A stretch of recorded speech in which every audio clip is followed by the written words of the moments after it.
On the air, on over 30 radio stations in Western Pennsylvania. And on the net, with over 10 schools and hundreds of live and archived broadcasts at www.msasports.net.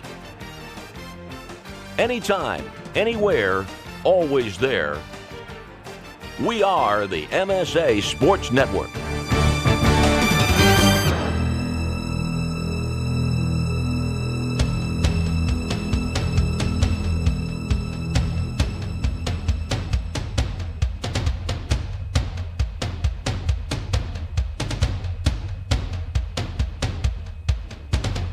Welcome to exclusive coverage of the 2016 PIHL Penguins Cup High School Hockey Playoffs, only on the Management Science Associates Sports Network.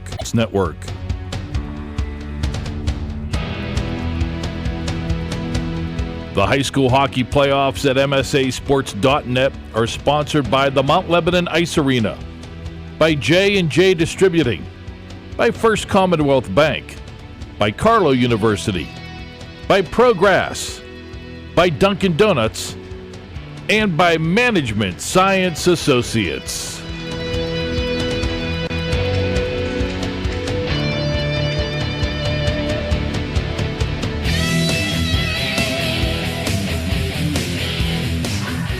Tonight from the Baierl Ice Complex in Warrendale, the MSA Sports Network presents the PIHL Penguin Cup Playoffs.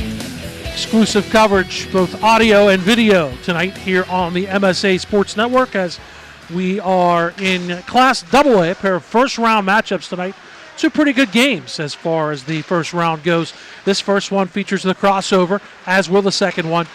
The Baldwin Fighting Highlanders, 10-11-1, 21 points on the season. They are the fifth team out of the Western Conference. They'll take on the Hampton Talbots. The Talbots 12-9-1, 25 points on the season. They are the fourth place team out of the Eastern Conference. Alongside Josh Rowntree, Bob Orkwis on MSA Sportsnet as we get set for a couple weeks worth of hockey. Just wrapped up the hardwood at the Pete over the weekend. So the path to the Pete gives way to the PIHL Penguin Cup playoffs, Josh, and we both like both matchups later on today, Fox Chapel and Quaker Valley. But these two teams, the Fighting Highlanders and the Talbots, trying to get a shot in the quarterfinals, and which should be a pretty good matchup. Yeah, no question, Bobby, you have a team in this Baldwin Highlanders squad. You mentioned the 10-11-1 record and had a chance to talk with their leading scorer, Paul Knurr, the other night on the PIHL Power Play show, and I think they have a pretty good mindset. They're a pretty loose bunch. They did the blonde hair dye for the playoffs, and they seem pretty confident heading into the postseason. They are coming off of a loss to Quaker Valley to close out the season. And on the other side, you have this Hampton squad with Matt Rinaldo in charge. They've been just so good offensively this year, 110 goals.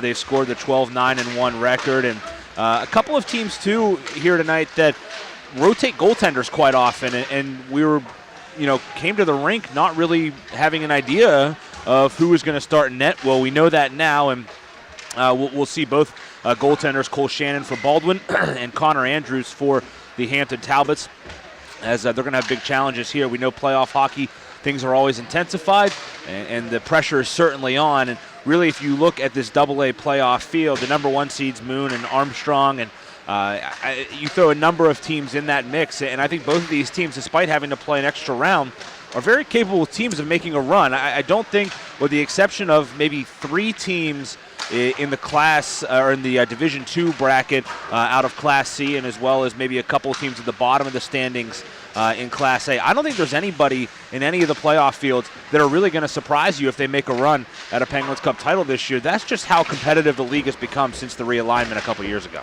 I totally agree with that. And you mentioned the goaltending matchup of Shannon and Andrews. The oddity about that is these two teams met back on December the 8th and it was a 5-3 win for Hampton. Neither of those players were in net in that game. And maybe those are the coaches' game planning, scheming, where, talked to Paul Knurr, as I mentioned the other night, and he knew that Cameron Bott, who was just outstanding against him, stopped 34, 37 shots in that 5-3 win on December 8th. He knew not to shoot to Cameron Bott's glove side because he tried it a number of times and he wasn't able to hit. They also hit 3 posts in the final couple of minutes of that game as well that nearly tied the game. But, maybe a bit of gamesmanship between both teams where if you know that you don't have a number 1 certified starting goaltender, you have a couple of guys, you throw the other guy out in this situation, see how he does, and you go from there and maybe throw something new at your opponent. Winner of this game advances into the quarterfinals. They will become the number 8 seed. They'll play top-seeded Moon. That game is set for Thursday, March the 9th, 9 o'clock from the Airport Ice Arena, also known as the coldest place on earth. We're going to take a break, and we'll be back with the starting goaltenders, their numbers, and the opening face-off as Baldwin and Hampton are set to get at it here in the PIHL Penguin Cup playoffs. You're listening and watching the 2016 PIHL Penguin Cup playoffs. It's high school hockey, and it's right here on the MSA Sports Network. Right now, when you refer a friend to open a new personal or business checking account at First Commonwealth Bank, you can earn a generous cash reward. It doesn't even have to be a friend. Could be a relative. Could be a Bruins fan. Could be that guy over there with the weird hair thing going on. It doesn't matter. Refer anyone to open an account, and it will really pay off for you. They'll even get a cash reward themselves, no matter who they root for. First Commonwealth Bank, member FDIC. Learn more at a local branch or visit fcbanking.com. Hey kids, football season is over, so if you need something to do on a Friday night, check out the teen skates at the Mount Lebanon Ice Arena. You and your friends can enjoy games and music videos on a big screen TV every Friday from 8 to 11 p.m. Younger children can attend the after-school skate from 4 to 6 p.m. on Friday with prize giveaways. Adults 25 and over can join the fun too by signing up for Senior League Hockey. And kids 6 through 12 can join the developmental hockey leagues. For more information, call the Mount Lebanon Ice Arena at 412-561-4363. Own your piece of hockey history with a Penguins game-used jersey. Visit J&J Distributing at www.jjdistributing.biz and check out one of their largest selections of Penguins game-worn jerseys from your favorite Pens, past and present. Or call 724-752-1556. J&J Distributing buys, sells, and trades some of hockey's most prized possessions, including the Penguins game-worn jerseys, Penguins practice jerseys, minor league jerseys, and new and game-used equipment. Browse their inventory today at www.jjdistributing.biz. And we welcome you back to the Baierl Ice Complex in Warrendale. First night coverage of the PIHL Penguin Cup playoffs. There are 5 games tonight, 2 in Class AA. There are 2 in Division II, and there's also a AAA matchup that was scheduled for tonight with Josh Rowntree. Bob Orkwis, glad you're aboard either the audio or video stream tonight on the MSA Sports Network. Josh has the starting goaltenders for Baldwin and Hampton for this first round matchup. For the Highlanders, they're going to start number 1 in the net, Cole Shannon, 17 games played, 702 minutes. A 6-7-1 mark for him on the year, 429 goals against, 838 save percentage for Hampton. Connor Andrews, number 31 in net, down to our left, 14 games played, 657 minutes, 6-7-1, an identical record to his opponent, a 380 goals against and an 860 save percentage. We got a face-off, and then sure if it was an offside or a hand pass called against Hampton. The Talbots, if you're not watching the video stream, are moving from left to right. They're in their home white jerseys with the blue and gold trim. They move from left to right. Baldwin in the road white jerseys with the purple trim, the black shorts. They move opposite. Shannon in the net to our right, and it is Andrews in the net to our left. Hampton in their own zone. They play around to the far side. It's too far for Silingio, and it comes all the way back into the Baldwin zone. Good job on the forecheck by Jordan Zabrowski for Hampton, but can't get it. But it is forced back behind the Baldwin net. Playing in his own zone, Easton Timbury, the sophomore defenseman. They come up the far side, right wing side. Dominic Carlino has it go off his stick, and it's trapped in the neutral zone. Good outlet pass near side. An opportunity for the talented freshman Adamski. Walks in, a good shot, but a better save. First of the game by Shannon on a 2-on-1 after a turnover. Early test there for Shannon. Adamski coming in with the left-handed shot on the right side. Got a good-looking stick on it, but an even better save made by the goaltender Cole Shannon. Had room, too, to that far side, but Shannon makes the save. Now the puck is dumped back behind Connor Andrews and played in his own zone for Hampton by Matt Eisler. Eisler comes around the near side to Grob. He has it intercepted. There's Knurr, comes out. That's a good shot and a good save with the blocker glove by Connor Andrews. So first shots of the game, sometimes not always that testy, if you will. Both goaltenders up to the task. Here's another shot and a save. Andrews can't find it. As coming out of the corner to take that shot for Baldwin was Tyler Rush, and that's a scary feeling, Josh, for any goalkeeper. As Andrews could not feel that puck, and he was finally able to sit down on it in the crease. Yeah, had a teammate behind him trying to bail him out as well. I think it was Eisler. Yeah, Eisler was in there, and I'm not sure if he got a hand back on it, got the stick back to cover it up, but either way, Connor Andrews was able to cover that puck. It might have been free behind him there for a moment. Two things you need to watch out for. Eisler doesn't put his glove on it, and he's scrambling around. Andrews, knocking at his net. Here's a break and knocking in down tight, but a shot can never get off the stick of Cody Reiser, as that somehow developed into a 2-on-1 down low. Reiser, Josh, came down the left wing, was stick handling, had a dozen moves, but never really got a clear shot off him, and the net was knocked from its moorings. Yeah, Reiser, some good speed coming down that left edge. Guy that scored 7 goals this year has set up 7 more, and he showed a nice little pop there as he was able to get to the side of the cage. Face off to the right of Cole Shannon. And it's controlled by Hampton, and Reiser dumps it, but can't get it past Max Milan, the senior forward, the captain, and an all-star. He was on the line with Ben Friedland, who plays for Fox Chapel. They play for the S-Mark Stars. We'll see Friedland later on. Here's Knurr. Knurr is knocked down. Good check by Josh Jan, who was an all-star for Hampton. And the puck is played back into the Talbot zone. An opportunity on the near side in his own zone to skate it up, but Meglio couldn't get it out. Reiser has to come back in his own zone. He'll play it in the near corner. Tries to get it around, and this is a good forechecking effort by Knurr, the junior, around to the far side, and there's Max Milan on the right wing half boards, but he dumps it right onto the stick of Jan, but he can't get it out. Milan puts it all the way around from the right point to the left wing side. Hampton tries to skate it out this time, and they do force it back to center ice. And be careful of this top line. Tyler Rush playing on it with Knurr and Milan, and then dumped in front of his own net. On a check by Milan was Meglio. Yeah, big hit behind the play for Baldwin. That one maybe a bit late, but the official said play on. It's playoff hockey after all. And you can tell the intensity is huge already. You see a big hit coming down to our right now again. Chilingione, the captain. He dumped Luke Kirk, the freshman, on his wallet for Baldwin. Puck is played behind the Baldwin net. And there's big Justin Weinbrenner, all 6'6", on the forecheck, but the Highlanders get it out. Here comes Kenny D, who's a defenseman, but he's playing forward. Left side, he shoots and scores! He got to the left circle, snapshot, far side. It's 1-0 Baldwin. Unassuming shot, and we mentioned the goaltender matchup. Oftentimes inexperienced guys in net. Who's going to make the first mistake? And that was a stoppable puck for Connor Andrews, I think. That one was just one that snuck by, and I'm sure one that he would like to have back. But regardless, it's 1-0 Baldwin on the shot by D coming down that left side, and that's what you got to do, just throw one towards the cage. 12th of the year, and it was a good wrist shot by D, but I think you're absolutely right. One that Andrews would like to have back is he was on the near boards. He got to the circle, but he was not at the inside of the hashes. He was on the outside and fired it far side for D. His 12th of the year. Mentioned that he is normally a defenseman, but he's playing on the forward unit in this game for Baldwin, and it pays off. Tambury with the assist, the lone assist on that goal. Time of the goal, by the way, 3:22. And it's an early 1-0 lead for Baldwin on the road here in the playoffs.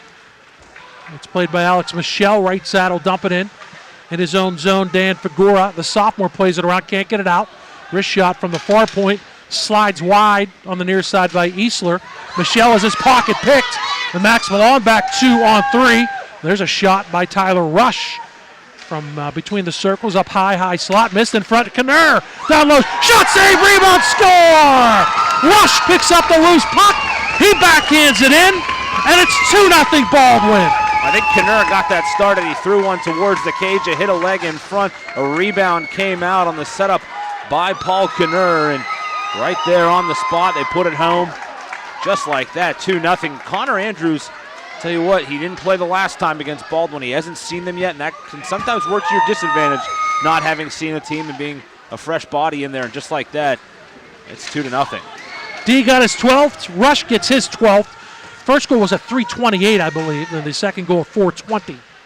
So 2 goals in less than a minute for Baldwin to take a 2-0 lead on the road. You're absolutely right. Knurr did what a good forward do. He put it to the net. Rush, who had that earlier opportunity with Milan, stayed down low, Josh, and gets the rebound on the back end and puts it in. Yeah, both goals coming because of just good efforts on the forward play. Just throw the puck towards the cage. You never know what's going to happen. The first one ended up in the net. That one ended up as a redirect or a rebound and came right to Rush, who puts it home. So 2 goals in less than a minute. A good start for Baldwin. Face-off as an offside call just outside of the Baldwin zone. Jordan Zabrowski wins, gets it to Weinbrenner.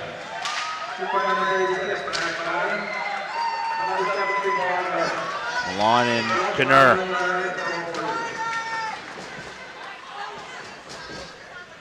We got an icing call against Baldwin. 12:01 to go. D at 3:28, Knurr or Rush at 4:20. Off the assist from Milan and Knurr. That's the way you want to start a road game. 4 shots for the Fighting Highlanders in the early going. 2 of them have found the back of the net behind Connor Andrews. Well, momentum now so important. It's all on one side for Baldwin, but still so much hockey left to be played. And this is a dangerous Hampton team when it comes to offense. They scored 110 goals this season. That was the 3rd best mark in the Eastern Conference. Yeah, they were plus 36, allowing only 74. Baldwin, some struggles defensively. They scored 83, but they allowed 94. So they were minus 11. They're on the forecheck, though. It's tied up in the left corner. Carlino trying to pry it free. There's about 5 men in the scrum. Weinbrenner now gets out. Coming out of it, I think it is Carlino. It's played around.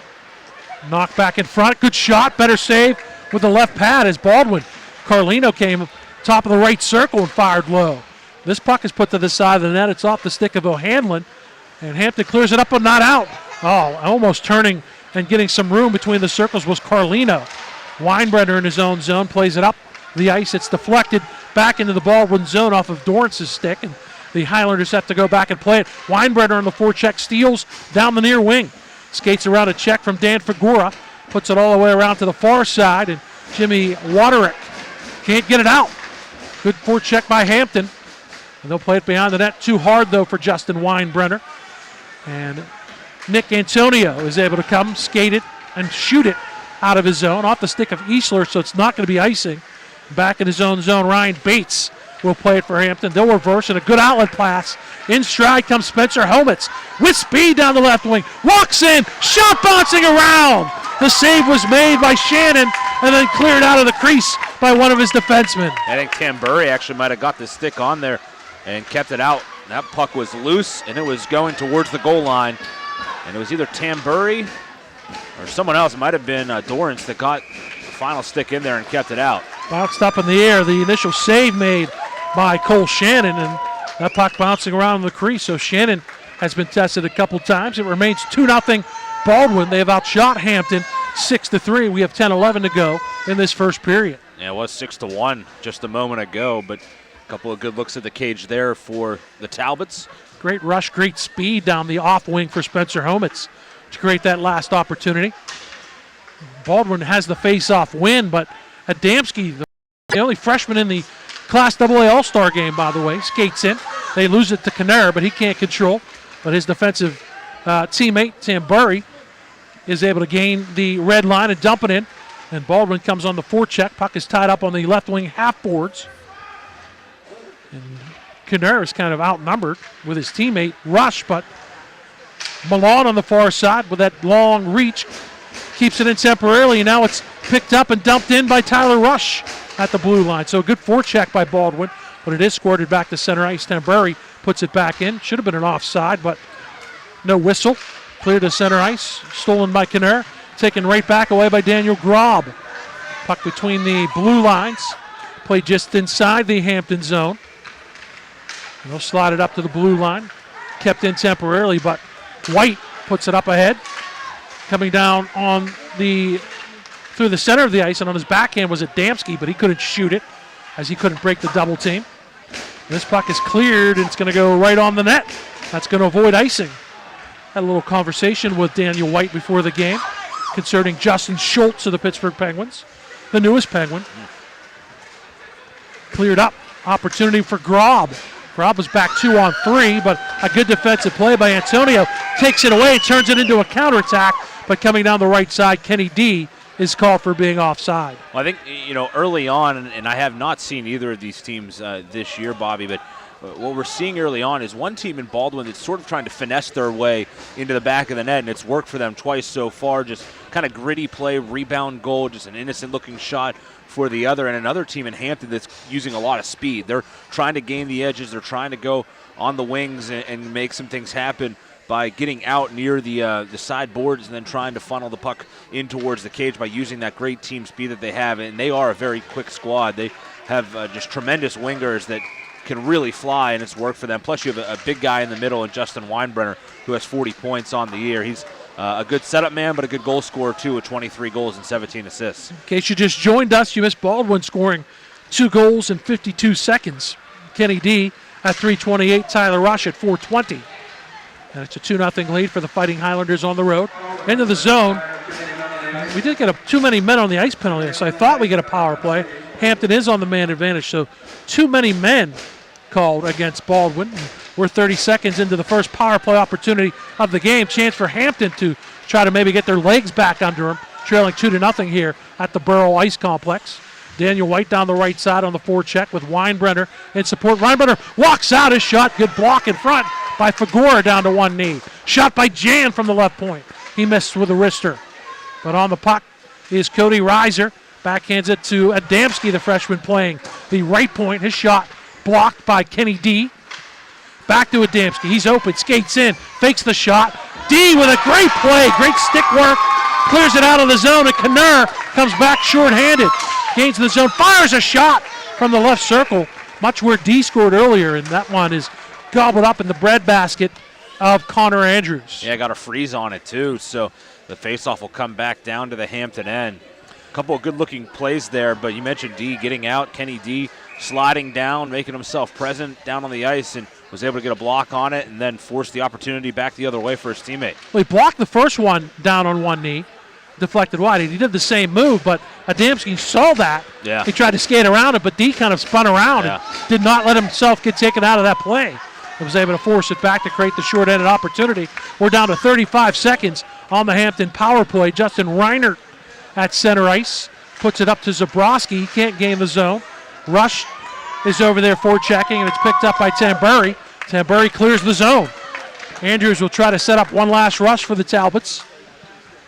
They'll try to work it up in his own zone. Michelle, his cross-ice pass. Serlingione back to Michelle. He comes down the left side, can't get into the zone. Stymied at the blue line by Tyler Rush. We're down to 5 seconds on the Hampton power play. And we're even at 5 aside, so Baldwin kills off the too-many-man penalty. Grob into the zone, puts it between the circles, picked up by Max Milan. Milan near side of Knurr. Good job to go skate the stick, and then he fires a long wrist shot, but he misses the post to the near side. Played back behind the net. Knurr on the forecheck, puts it into space, but he can't retrieve. But he gets there, and he's tied up with Serlingione, and Knurr, the bigger player, wins the puck. He skates behind the net all the way to the left wing boards, ducks under a check. Knurr is everywhere. Goes to the point. Kirk tries to get a right point, but it's knocked out of the zone. Good effort by Paul Knurr on that shift. Such a physical presence. He's a long kid and has good power beneath him. Only a junior is Knurr. He looked very impressive there, skating pretty freely with the puck through traffic. Putting the puck from his skate to his stick and then putting it into space and retrieving. Perfectly done, even though it didn't result in a shot on goal or an opportunity for Baldwin. We're down to 5.5 to go. In front, Hampton is right there, but they can't get a shot as flying through the crease with Spencer Homets. Here comes a counterattack for Baldwin into the zone, losing the puck. That was Jacob Dorrance. And with the counterattack, Hampton trying to get there is Homets, but the first man to the puck will be Fagora. Plays it around near side. Jan comes in. Wrist shot from the top of the right circle was knocked out of the air by the glove of Cole Shannon. Then he covers up a face-off in the Baldwin zone. 5:12 to go in the first period. 2-0 Baldwin leading Hampton. Well, since those first 2 goals by the Highlanders, play kind of evening out, some chances at one end for Hampton, chances at the other for Baldwin, and I like the pace of this. You can tell, I mean, the intensity, it goes. You see it so often in the NHL where the intensity goes up, a turn, and you see it again here in this one in PIHL where these guys have really come to play. There's not a lot of guys lollygagging around. Everyone's skating hard. D again got a piece of a shot, and that's one of the things when you have a defenseman, and then D's a pretty offensive-minded defenseman, Josh, but when you have a defenseman playing forward, he's used to blocking those shots, and he's blocked 3 already in this first period. Weinbrenner in the faceoff to the left of Shannon, and he wins the draw. But getting out of there after losing it was Carlino, and he did a good job to get in front, put his stick down, and deflect a shot from Reinert from the near point. Puck is in the left wing corner. Cleared up by Baldwin. They'll get it out of the zone. Cross ice. Kenny D through the neutral zone. Comes down the left side. That's where he scored from, as he was able to get around Jason Reinert. Puck is cleared up by Hampton. And through center ice comes Jordan Zabrowski. Zabrowski is knocked down. Weinbrenner has the puck, and we're going to get a holding call against Baldwin. I didn't see the Highlanders touch the puck, but nonetheless, Hampton's going to go on their second man advantage opportunity. Oh, that's why, because Hampton, I thought it was the other way, but Zabrowski's called for holding. So I apologize. Maybe Zabrowski grabbed a hold of the Baldwin player after he was knocked down. Yeah, I think that's what happened. I think he hit the ice, and then when he was trying to get back up, he just sort of grabbed onto the man and tried to pull himself back up. So Zabrowski goes off, and, well, it's not a good penalty to take when you're down 2-0. Holding the call, 12:24. Baldwin on the man advantage opportunity. D and Tambury are their point men. Kinner, Milan, and Rush are the forward unit. Tambury has to go back in his own zone. It's cleared the length of the ice by Hampton. He slowly winds it up the right side, gains the red line, and dumps it in. It bounces on net. It's sticked aside by Connor Andrews to the near corner. That gives Baldwin a chance to get in on the forecheck. 1:30 to go on their man advantage. D from right where he scored from earlier, top of the left circle. He's playing the near points. Comes to him, left point through traffic. Kind of blocked by Damsky, and it went wide of the far post. Good job by the freshman to get out on top of D. Rush behind the net. Gets it to Max Milan. Milan is tied up in the right wing corner. Great job to turn and clear at the length of the ice in his own zone by Daniel White for Hampton. 1:05 to go in this Baldwin power play. Stretch pass is off the mark for Kinner. And one thing you don't want to do when you're skating with a man advantage is ice the puck, and that's what happens against Baldwin. Yeah, I really like the intensity that Baldwin is playing with, though. I mean, they're drawing penalties. They've scored 2 early here, and all the pressure comes on Hampton. I mean, obviously, Hampton is, the home team. They're, if you look at them, the 12-9-1 record on the year. Probably on paper the favorites to win. They already beat this team once this year, but I think in that first game Baldwin did outplay them. They outshot them pretty favorably and had some really good chances, just couldn't hit the back of the net enough to win that game. But they are a very solid team, this Baldwin squad. They've had some good wins this year, and now you're seeing exactly what they can do when every guy picks up the intensity. And sometimes that's a key. Sometimes, Bobby, you just don't know what you're going to get in a team until you see them in the playoffs, when you have every single guy out there skating at their absolute hardest. Weinbrenner and Silingio were doing a good job killing the penalty, but Nerr gets it. But there's Weinbrenner with a long reach, clears it out of his own zone. 25 seconds to go on the Baldwin power play. Weinbrenner on it again, plays it to center ice, and it's O'Hanlon for Baldwin. He'll come down the left side, knocked off the puck by Silingio, and Jan fell down. Opportunity, Milan, wrist shot. Oh, a great block, but the man who blocked it is hurt. I think they took that in his upper body. And he's going to be okay, though. But that is a great job to give up the body by Meglio. Absolutely. Yeah, William Meglio went down. And by playoff rules, we're not allowed to mention its upper body. We cannot be more specific than that. Yeah, he just. I think it looked like he took it up maybe in his shoulder. Yeah. He went down on the ice, sprawled out, and boy, I've seen, and he's getting looks like getting a neck guard put on over on the far side. So maybe that's the case. Got it up near his neck, maybe. Giving up the body. 5 seconds to go on this Baldwin power play. D pinches. Can he keep it in? No, Hampton will gain possession and clear the zone. So Both teams have failed on the power play. I mentioned the game earlier in the year on the 8th of December. Kenny D, who has scored here tonight, he had a goal and an assist in the loss to Hampton. The puck is cleared out. The other thing you talked about, maybe Baldwin being not favored, Hampton being the favorite, is that this is the first playoff appearance for Baldwin since they moved up out of the old Open Division. They were Open Division champions, Josh, in 2014 with that great year where they scored almost 200 goals. Yeah. They haven't been in the playoffs since. And they beat the previously undefeated Harbor Creek Huskies in that championship game in 2014. Last year, a rebuilding year, they won just 3 games. But, boy, Craig Albert has done just a great job turning things around here in his second year as their head coach. He was an assistant on that Open Cup team. With speed coming down the off wing, down the right side is Carlino. Carlino slides it in behind the net. And he gets it back. Near point to Kirk. Left side, dumps it down to Carlino. Carlino has D behind the net, slides it to Kenny D. Kenny D loses. Picked up by Hampton, but they can't clear as White had his pocket picked, and that's Carlino. He's done a good job on the forecheck. Knurr centers from behind the net. Comes to the center point. Kirk fires. It's blocked down in front. It was deflected by Knurr and never got on the net. Cleared up and now skated out of the Hampton zone. And stick handling his way in was Justin Adamski, the freshman. He falls down. No penalty called. And with room in his own zone is Tambury. He slides it back to center ice. Played there by Reiser with 1:15 to go in this first period. 2-0 lead for Baldwin. Yeah, it took all Tambury had just to get that puck out of his zone. He immediately cleared it and then got off to his bench for a change. He was gassed. Steal is Michelle. He's got speed through the neutral zone. Coming from left to right. Stops on the right wing half boards with under a minute to go. Puts it behind the net to Homets. He tries to center it, intercepted by Max Milan. And the talented senior skates up the right side. Takes out the linesman. And it comes back to center ice. He readjusts, the linesman readjusts the helmet, and he's okay. Playoff hockey for those guys, too. Yep, it is, and most of them are former hockey players, of course. Pretty much all of them, I'm guessing, were former hockey players, and hop right back up. Milan's got pretty good size, too, so I don't think I'd want to be steamrolled on a rush by Max Milan. 24 seconds, 24.8 to be exact, and we get an icing call against Hampton. Speaking of officials, Bobby, you may notice if you've watched our coverage throughout the year, typically 2-man crews for the regular season. It goes to 4-man crews in the postseason.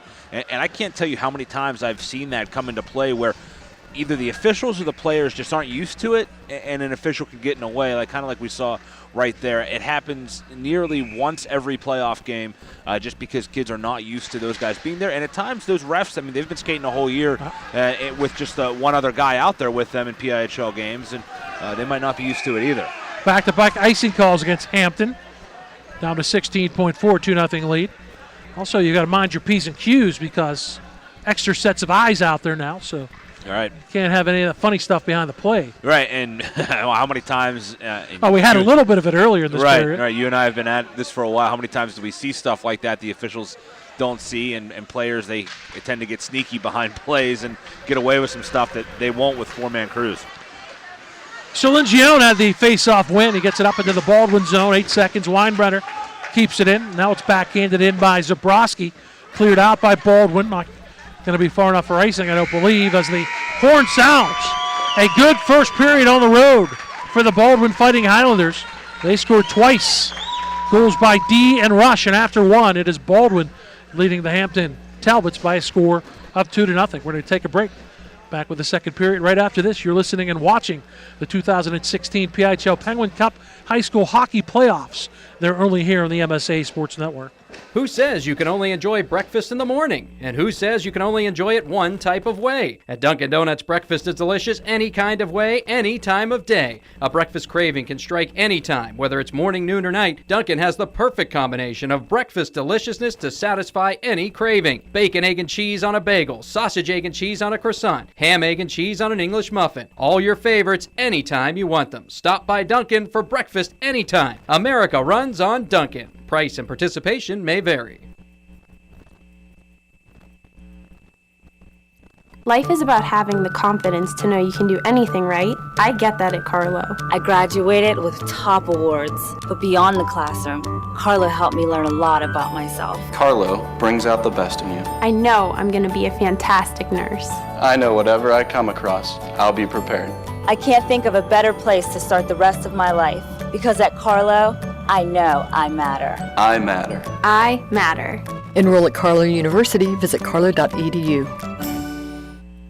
MSA sports broadcasts are now available on both Android and iOS devices. Just navigate to the game of your choice, and on your mobile device, press the arrow or play button. It's that easy. No app needed. No matter where you are, MSA sports content is available at your fingertips via your iPad, Android phone, iPod, and iPhone. Anytime, anywhere, always there. The MSA Sports Network. Back at the Baierl Ice Complex with Josh Rowntree, Bob Orkwis on MSA Sports. PIHL Penguin Cup playoffs audio and video coverage tonight of this Class AA first round matchup here on the MSA Sports Network. It's a 2-0 lead for Baldwin. And they come in, but the puck squirts off the stick of Carlino, but O'Hanlon is able to push it forward. Sambury between the circle center point. Shot hits something in front. I think it might have hit Meglio and deflected wide because Carlino was also in front for Baldwin. Weinbrenner behind his own net, backhands it up. Can't get it out. Kept in at the left point by Tambury. Shot from the left circle by Carlino. Misses the net. Sir Legione at center ice. Let's say a good road period is the vernacular, and that's what it was for Baldwin in the first period. Yeah, no question about it. They had a really good jump to their game, I thought. They were able to force the puck down low, and they like to play more of a physical game, and we're getting another penalty here. It's going to come on Josh Jan, and again, another guy going to the box. That's the second penalty on Hampton in this game, and you just cannot give this Baldwin team too many opportunities. They've scored 20 power play goals this year, and you just don't want any extra chances. Jan goes to the box 51 seconds in.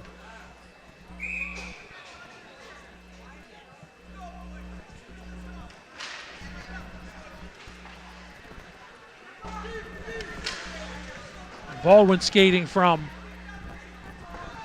left to right for this second period. If you're listening to the audio portion, and Max Milan down the right side with this man advantage.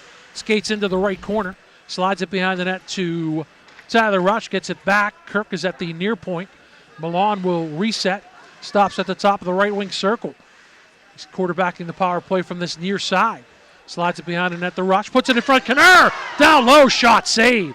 As Knurr tried to go near side, but Connor Andrews kept it out of there. Knurr, a great looking opportunity there at the side of the cage.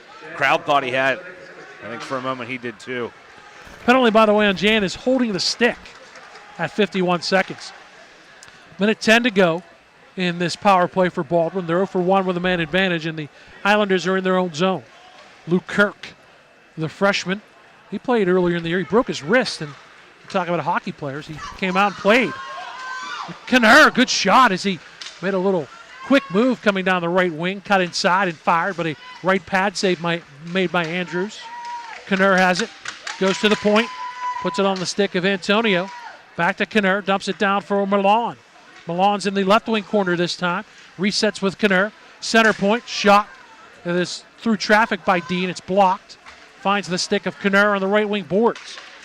Knurr skates out into the circle, tries to fire. That hit a skate of Spencer and deflects wide. Kept in by Baldwin, 20 seconds to go on the power play for the Fighting Highlanders. Max Milan behind the net, in front to Knurr, but it never got there. Good read. Great gap work by Adamski to knock it away and clear the zone. Yeah, really nice kill here again for Hampton. They've now done it twice, it looks like, unless Baldwin can get a late one. Nick Antonio down the near side. Leaves it for Knurr. Tries to shoot or pass it across, and man was knocked down. Hampton kills the penalty. We're 5 aside. Baldwin got 2 shots on the man advantage, but they did not score, so the lead remains 2-0 Baldwin. Shot for Hampton. Solingione missed the net. Played behind the cage by the Talbots to the near side. Baldwin intercepts, but O'Hanlon cannot clear. Kept in and skating off the boards with it. Solingione turns. Actually, it was Zabrowski who turned and fired it. A shot from a extreme angle on the near boards by Serlingione. And that was a left pad save made by Cole Shannon. And I like that from Hampton. Throw more towards the cage. They only had 4 shots in the first period. That just wasn't enough. You're not going to win the game when you're on pace for just 12 shots when you're down already 2-0. Got to throw more on net, try to get some rebounds, some dirty goals. Worked for Baldwin. The rush goal was on a rebound, the second of their 2 first period goals. Offside was called against Hampton. Oh, it's some line changes. Milan almost blows a tire going to the bench. That would have been embarrassing. He plays on the S-Mark Stars. And Milan had 12 points when they won that Open Cup title in 2014. He was one of the leaders of that team. He's only a sophomore. Yeah, he's been a stalwart for several years. Kenny D's brother was on that team. Brian, yeah, he was a tremendous player for them. Led them in scoring, if I'm not mistaken, in that playoff run as well. They were a team to be reckoned with in that postseason and went into that title game. And I believe it was at RMU and took on that great Harbor Creek team that hadn't lost the game. And they came out with a convincing 7-4 win in that game. And I remember seeing that and just being so impressed by what Baldwin had built their program back into. And they have had a number of very good teams throughout the year. They have 3 Penguins Cups, but it's been a long time for them. 75, 82, and most recently 1988 was their last. Hampton has been successful. Oh, no question. They were in Class A for a few years before this, back up in the Double-A. Lost in the semifinals last year to Bishop Cannon in the quarterfinals, the semifinals the year before that. They were semifinalists in 2012 and runners-up in 2011. So these teams do have some recent history of playoff success. Yeah, that 2011 team was a really good one that made it all the way to the Igloo, but they ran into Mars. They did, yep. And it's been Mars and Quaker Valley, so they're like, great, we're going to move up to Double-A. So what happens this year? Mars and Quaker Valley. Yeah, exactly. Move up into the Double-A classification. Sam Burry steals, comes down the right side, just gains the line and slides a wrist shot. Easy stick save by Connor Andrews. Tambori, or Wodaric, gets back to keep it in. Wodaric, though, lost it. Cleared to the far side. It comes back to center ice. Trying to push the issue on the far side is Ryan Bates. And now it's Daniel Graw, but Bates went in but couldn't quite get back out, and Hampton is called for offside. You mentioned the Mars Planets. I was talking to Craig Albert, and we were talking just about how open this playoff field is. And he said, the 2 teams that we saw this year that we think, probably have the best chance would be Armstrong and Mars.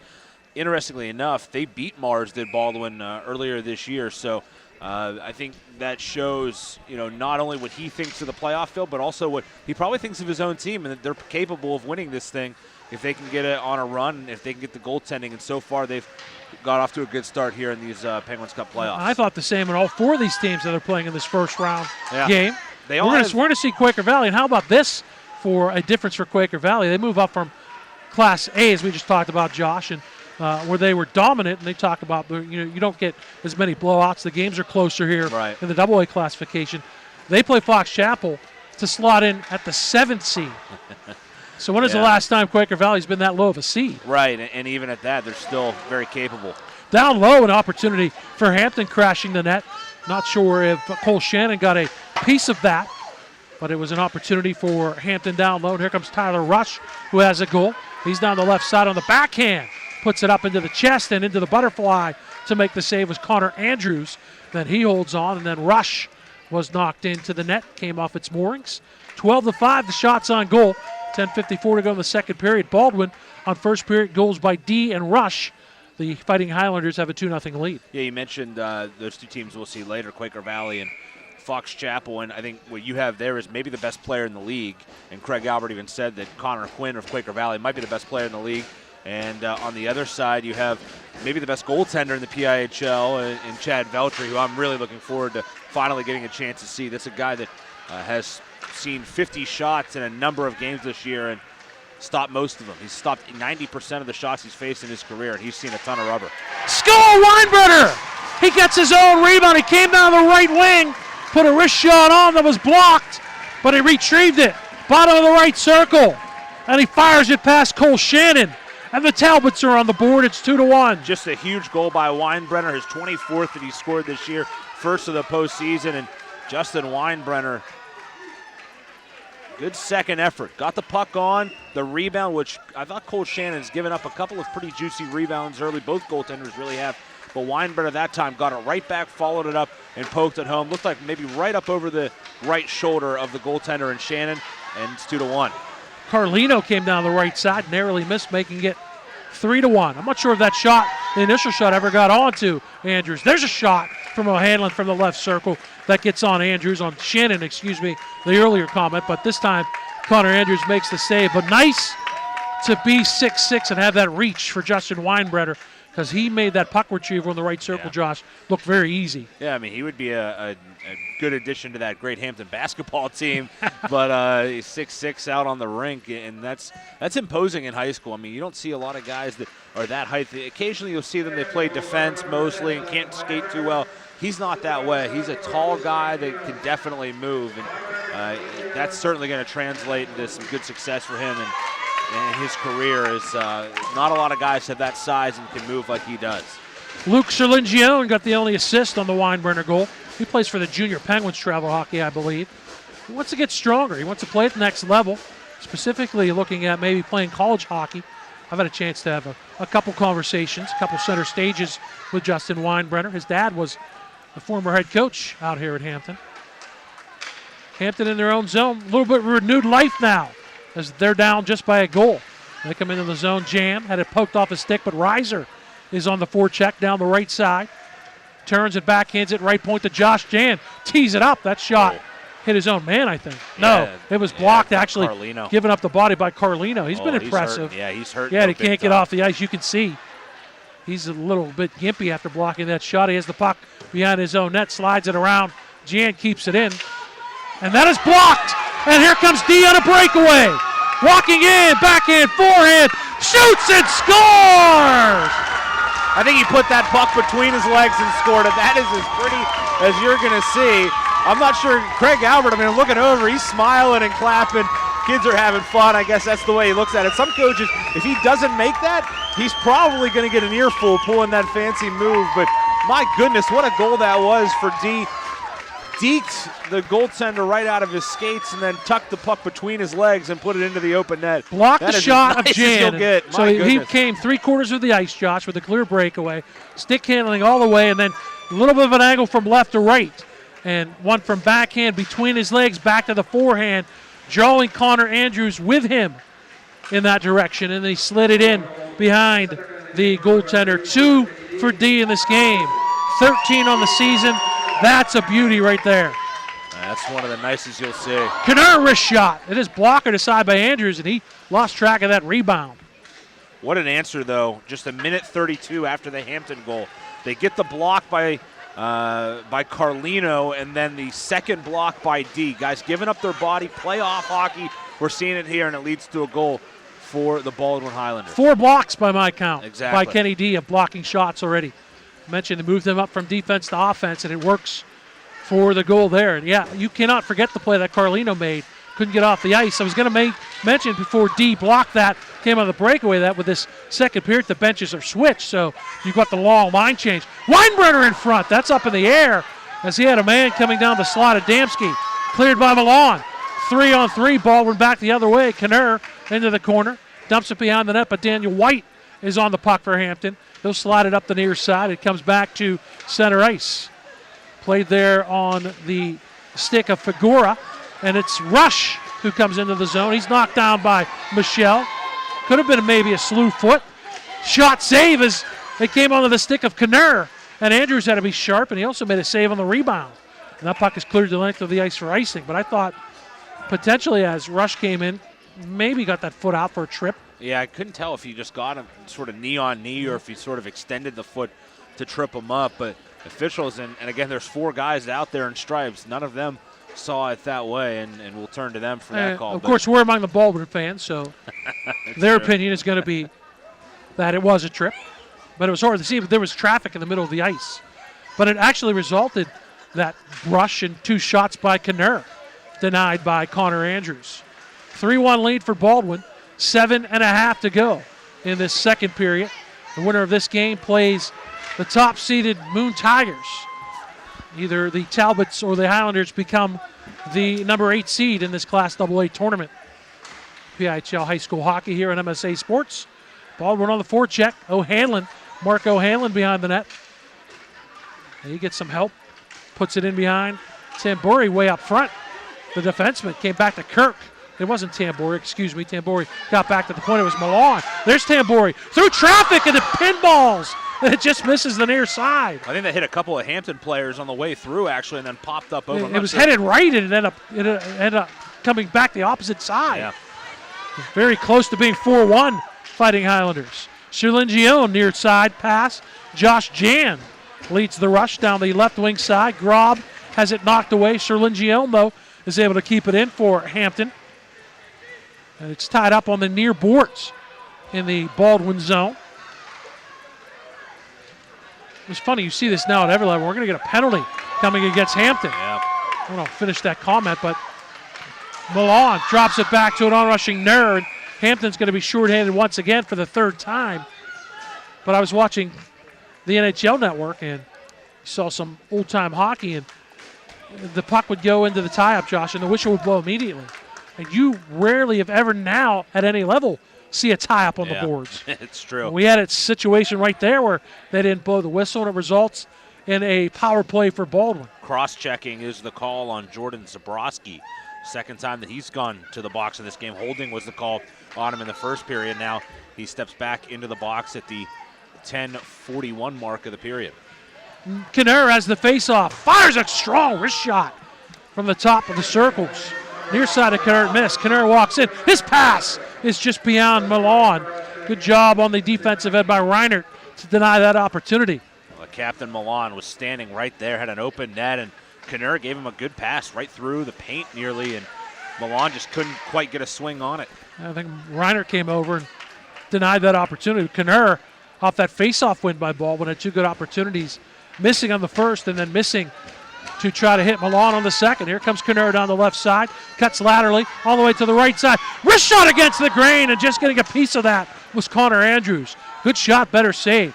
That's a tough shot to stop when you go against the grain. Shot, save, and then that one on the rebound put by Milan. I think it might have hit the mask of Andrews. The mask or the post on the near side. I heard a ping come off of it, and boy, nearly stuck that one in. Kinner, he is everywhere right now. He didn't score in the last meeting, but he did assist all three of their goals, and you could tell he was probably frustrated from that game when we talked to him the other night. He said he learned to, the goaltender that they faced, Cameron Bott, he said, well, I learned to not shoot glove side because he must have had a number of them that were robbed, and we see him now against a different goaltender in Connor Andrews. He's really taking it to him. The shot deflected in! Rush, and it's misplayed! Rush was at the blue line. He just deflected it on the dump in through the 5-hole of Connor Andrews. It's a power play goal, and it's a 4-1 lead for Baldwin. And here comes Bott. You got to make the change now. It's 4-1. I didn't think that Andrews looked particularly strong at any point. He's now given up 4 goals on 21 shots. He's being peppered, and this is the risk you run when you don't put a goaltender in that's maybe familiar with the opponent, who had such a great game before. Andrew's not happy as he heads over to the bench, and you obviously expect that in a playoff game. You never want to get pulled, particularly in the postseason. And now a new goaltender in, and Cameron Bott is. It's now 4-1, and just kind of a unexpected goal there, a misplay like you said, and what a huge goal to put them up by 3. And it was Rush just deflecting it at the blue line to get it in, so he should have his second goal of the game, Tyler Rush, and his 13th of the season on the power play, and if it goes to Rush, it'll be his 5th power play goal of the year. Cameron Bott, by the way, 6-2 on the season for Hampton, 1 shutout. Penalty on Baldwin here. He was 3rd in the classification of goaltenders with at least 10 games played, with a goals against average of .266 and an .889 save percentage would put him 6th. This is a big opportunity now for Hampton, trailing 4-1 as Paul Kinner goes to the penalty box for the Fighting Highlanders. And not only do you take a player off the ice, you take your best player off the ice too, in Kinner. So this is, you never want to say it's a must score with this much hockey left, but boy, a goal here on the power play would be just gigantic to get them back in this game for the Talbots. So they give it to D. They don't say Rush deflected it. They're going to give it to Kenny D for the hat trick, his 14th, an unassisted goal. I'm pretty positive Rush deflected it, especially by the way he reacted. That'll be the 4th power play goal of the year for Kenny D. Good opportunity, but it's cleared the length of the ice. Bott comes in. Andrews leaves, making 17 saves on 21 shots, and he goes out at the 12:08 mark of the second period. And now definitely behind the 8 ball. Hampton, Danny White gets into the zone, has it knocked away. Cross-checking was the call on Nur. Good job by Baldwin. They are not allowing Hampton to set up at all. And they shoot the puck the length of the ice, and then forechecking is Max Milan, and Cameron Bott has to freeze the puck. So a good job to start this penalty kill by Baldwin. D and Rush scored in the first period for Baldwin. Weinbrenner got the first goal for Hampton in the second period to make it 2-1, but then a minute 32 later, Kenny D on a beautiful breakaway. And this, the 4th goal and the hat-trick goal by Kenny D, not as beautiful. Beautiful on the scoreboard, Josh, but there's a shot off the crossbar, short-handed. It came back to the point. D was looking for number 4. Yeah. I'm not sure if Carlino deflected it, but it hit the crossbar behind Andrews. Yeah, behind Bott. Yeah, that clanked the corner of the bars. Where right in the upper 90. Yeah, the post meets the crossbar. It clanked right off there and popped back out. Actually hit the leg of a Hampton player that was trailing and nearly bounced right back in. He was able to somehow direct it to the side of the net, though. Bates on the attack. Still 35 seconds to go. Power play time for Hampton. Deflects behind the net. And giving chase there, Bates again. Kept in by Spencer. Puts it into the right wing corner. Baldwin gets the puck and they clear it out. Sliding to the near point to keep it alive was Justin Reiner. He puts a shot that misses the net. Spencer keeps it in. Pinching down the near boards, or the far boards, excuse me. Kyle Spencer played back to Reiner, left point. Makes a shifty move. Goes to Spencer, who's open on the opposite side. 6 seconds to go on the Kinnair penalty. Behind the net, they try to put it in to the Talbots, and it deflects, hits a stick, and hits up into the rafters here at the Baierl Ice Complex. 4 seconds to go on the power play. 22-8, the shots on goal right now favoring Baldwin. And they have really controlled the play, and they did so in their first meeting, but even more so here in this one. They have just been, Bobby, I think the better team from start to finish. They came out with a little more hop. They've been more physical, I think, of the two teams, and they were able to match the speed of Hampton, most importantly. They got buoyed by those 2 goals yeah, in quick succession in the first period, and their confidence has grown, and I agree. Shot taken by White. He misses the net from the right circle. Michelle fires from the near point. That is deflected by White, and it goes up into the meshing, so if it's the faceoff stays in the zone, no, that's the good call. If he's pointing to bring it out of the zone, it was deflected by White. Unless we need a new puck, that's what it is. So it does come out of the zone. So if you're Hampton, you got 2:16. You'd love to get one late here in the second period, trailing 4-1. Yeah, weren't able to get one with the man advantage, which I thought was a pretty critical time for them. And maybe, if they do fall in this game, I think you look at that after giving up that bad goal and not capitalizing thereafter on the man advantage. That's a huge moment. Rush wrist shot blocked by Serlingione. He counterattacks for Hampton down the right wing. Slides it to White, who dumps it into the zone. Serlingione behind the net giving chase, but Baldwin gets there first. They clear it up to Max Milan. He comes out of the zone and stopped there at center ice by Michelle, but he's able to dump it in to the Hampton zone.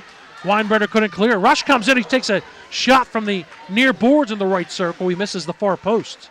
Weinbrenner back behind the net. Forecheck by Rush.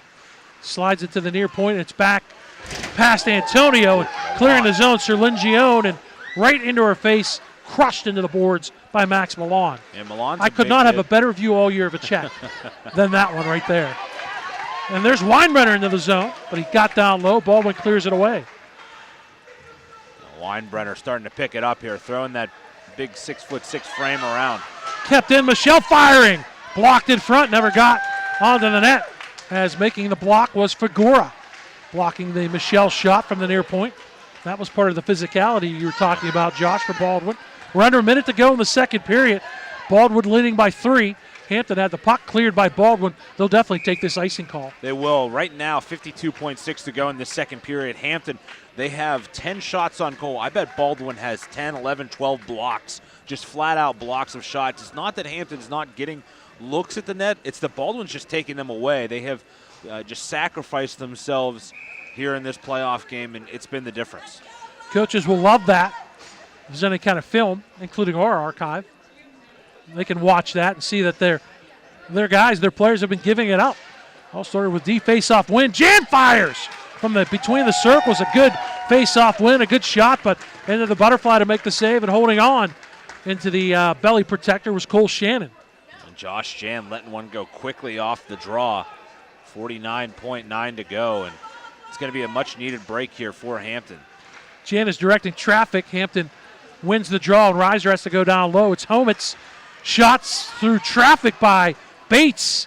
That never got on net. 2 black jerseys down in front trying to block that shot. Jan wins the race as he gets back into his own zone and beats O'Hanlon to the puck. Here comes Reiser with 28 seconds. Gets around a check by D. Skates down the left wing side. Reiser stops in the left wing corner and now comes back out trying to make a centering pass. Cleared away by Baldwin. It's going to go the length of the ice, will not be icing. Played by Cameron Bott. I don't know if there's enough time for Spencer to get it up the ice. Bates fires it. Reiser with 5 seconds. Reiser down the left wing, backhands it. Stick save made by Cole Shannon as the horn sounds. I think we're going to get a penalty. We do. A slashing call at the end of the period. It might be on Hampton. And judging by the reaction of Spencer, yeah. It's either a penalty, he saw it against them, or it's on him as he slammed his stick into the glass on the far side. That means Baldwin likely going to start with the man advantage here, and the Talbots coming off the ice, they are visibly frustrated. You can just see the looks on their faces as they come off the ice. They are stunned at what's happened here, down 4-1 after 2 periods in their first playoff game. We'll be back with our between period recap. We'll give you the scoring from the first 2 periods. After 2, it's Baldwin 4 and Hampton 1. You are listening and watching exclusive coverage of the PIHL hockey playoffs. The 2016 playoffs are right here on the MSA Sports Network. When looking to replace your athletic field, choose ProGrass, first in turf. ProGrass has installed over 500 fields in the U.S. Getting the best artificial turf for your field depends on both the product and the partner you choose. That's why architects, athletic directors, and players choose the ProGrass Performance System. ProGrass maintains an active presence in the synthetic turf industry as members of the Sports Turf Management Association and the American Sports Builder Association, and is proud to be recognized as the FIFA preferred manufacturer. Call ProGrass today, 866-270-6003, or visit them on the web at www.progressturf.com. ProGrass, first in turf. I'm here to promote the WPIL Roundball Report with champion head coach Tim McConnell of Chartiers Valley. What? The WPIL Roundball Report. Never heard of it. You know, weekly show, MSA Sports. I said never heard of it. Now you better leave before I get angry, and you won't like me when I'm angry. Did you say the WPIAL Roundball Report? I love that show. Why, it's Upper St. Clair coach Danny Holzer. You're obviously a big fan. Never miss it. I love the insight that Dan Rebel, Jenny Lee, and Sam Small bring. That's the WPIAL Roundball Report with Don Rebel, Johnny Lee, and Sam Hall every Wednesday night at 6 p.m. on the MSA Sports Network. Make sure to follow the MSA Sports Network on social media this season for breaking news, scores, links to our articles, and much more. Like us on Facebook at facebook.com/MSA Sports and get in on the conversation with thousands of local sports fans. Follow us on Twitter at MSA Sports and check out our YouTube channel, MSA Sports WPIL, for hundreds of video interviews with local student athletes, game highlights, and more. Whether it's Twitter, Facebook, or our websites, MSA Sports is the place to go for high school sports in Western Pennsylvania. Hey kids, football season is over, so if you need something to do on a Friday night, check out the teen skates at the Mount Lebanon Ice Arena. You and your friends can enjoy games and music videos on a big screen TV every Friday from 8 to 11 p.m. Younger children can attend the after-school skate from 4 to 6 p.m. on Friday with prize giveaways. Adults 25 and over can join the fun too by signing up for Senior League Hockey. And kids 6 through 12 can join the developmental hockey leagues. For more information, call the Mount Lebanon Ice Arena at 412-561-4363. Own your piece of hockey history with a Penguins game-used jersey. Visit J&J Distributing at www.jjdistributing.biz and check out one of their largest selections of Penguins game-worn jerseys from your favorite Pens past and present. Or call 724-752-1556. J&J Distributing buys, sells, and trades some of hockey's most prized possessions, including the Penguins game-worn jerseys, Penguins practice jerseys, minor league jerseys, and new and game-used equipment. Browse their inventory today at www.jjdistributing.biz. Welcome back to the Baierl Ice Complex in Warrendale. Between the second and third periods with Josh Rowntree and Bob Orkwis. After 2 PIHL AA first round action, it's Baldwin 4 and Hampton 1, and the Knurr family, big fans of my partner Josh Rowntree. I feel like Johnny Lee right now. This is talking to people. Oh, let's not get ahead of yourself.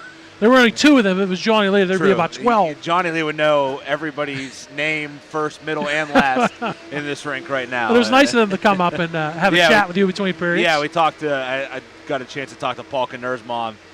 We had Paul on the show, the PIHL Power Play show on Wednesday, and I had a chance to talk with him, and she came up, and we were talking for a minute there. She thanked us for bringing him on, and always great. You can hear that show Wednesday night, 8 o'clock. It'll be Adam Horner and myself this Wednesday. You mentioned that to Mrs. Knurr that Paul's played well. He's not on the score sheet, but he has been creating opportunities and creating havoc on the ice for Baldwin. Yeah, has the 1 assist on their second goal. goal. Yeah, he did. I apologize for that. Right? And but it really has, I thought, sort of pushed the tempo here, and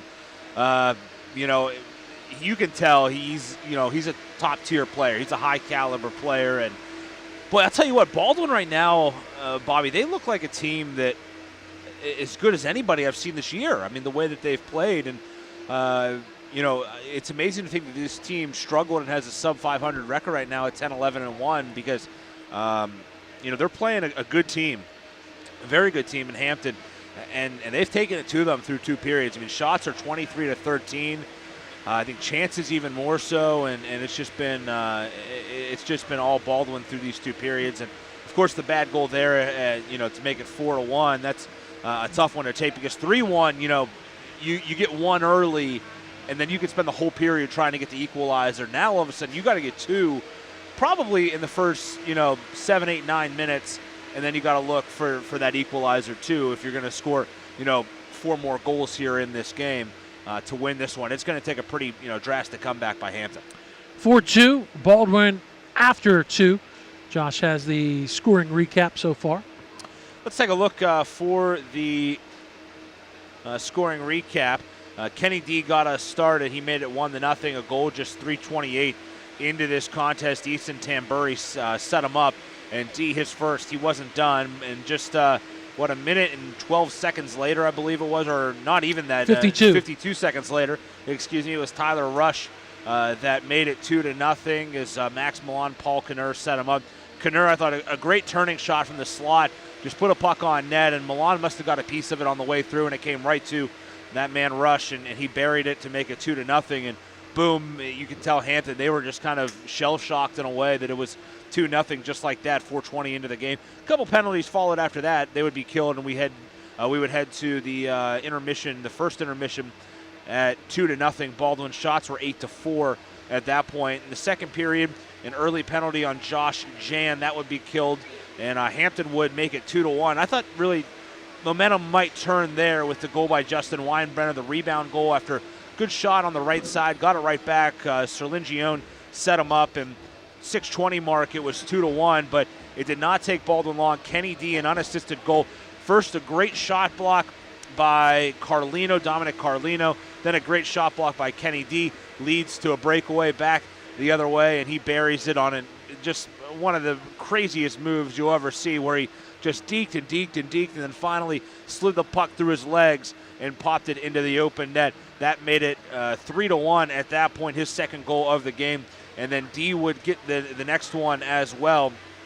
A goal that came just over 4 minutes later, set an unassisted goal, just kind of an innocent play, just threw it towards the net from the neutral zone, and I think it hits something on the way through and ends up going right by the goaltender Connor Andrews, and that would force him out of the game. In stepped Cameron Bott. Paul Knurr picking up a penalty in that period. Hampton would not be able to capitalize on it. We think there was a penalty there right at the end too. It looked like a slashing call was signaled. Nothing on the board yet. Yeah, Kyle Spencer I think is going to be the man that gets charged with that. Anything on point streak? No, they haven't put it up yet, so we'll wait and see. But looks like it'll be a Baldwin power play to start. And I'll tell you what, if Baldwin can capitalize early on this man advantage, that would just about put this game away. Shots on goal in the second, 15-9 in favor of Baldwin. 23-13, your game totals. And Baldwin with a 4-1 lead. I'll let you know this game and the broadcast rights of this game are the sole and exclusive property of the PIHL and the MSA Sports Network. Any broadcast of this game is intended exclusively for the benefit of the listening audience. Any use, rebroadcast, or distribution of this broadcast without the express written consent of the PIHL and the MSA Sports Network is strictly prohibited. We'll take a break. Back with the third period right after this. Through 2, it's Baldwin 4 and Hampton 1. You are listening and watching PHL High School Hockey. The exclusive coverage of these hockey playoffs is right here on the MSA Sports Network. Hey, Josh, I hear we have a new coach this season. Oh, yeah? What do you know about him, Adam? Well, okay, guys, listen up. These 2 points are big tonight if we want to make the playoffs. We have to be good on face-offs. Remember your assignments. Be strong in our zone, get into the shooting lanes, and stay Coach? out of the penalty box. Coach. Keep the shift short. Coach. What? There aren't 2 points tonight. And the show has segments, not shifts. Can I still yell at the refs? Coach, you got to let it go. Catch the PIHL Power Play Show with Adam Horner, Josh Rowntree, and new edition Kevin Zomansky every Wednesday night at 8 o'clock on MSASports.net.